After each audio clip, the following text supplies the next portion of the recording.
revolver, 6 gloanțe, arma se încarcă. Pace 7-23 tatuat pe piei fine, care scrugea spate că ai doar 2 zile. 3 pași înapoi dacă vrei să-ți fie bine. Crize de cuțite că toate le bagi în tine. Îmi încarc arsenalul cu vise și curaj. Nu cuceresc teritorii, ci trec peste blocaj. Grenadele ste merge, învăț să le dezamorsez și în loc de război aleg să evoluez. Portar din voință și săgeți din gând curat.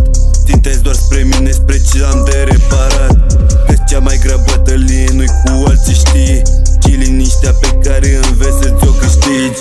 În piepăr săbit din lumină, nu din fiet. Ai doar tăceri, nu lăsa niciun mister. Gulanțele cuvinte, trage drept în adevăr și fiecare rana ridică un caracter. Ascult de răbdare, nu-l sparge niciun glas. În rup de orgoliu, aleg să fac un pas. Armele si de ce a prins sau pot salva, depinde ție în focul în mâna sa.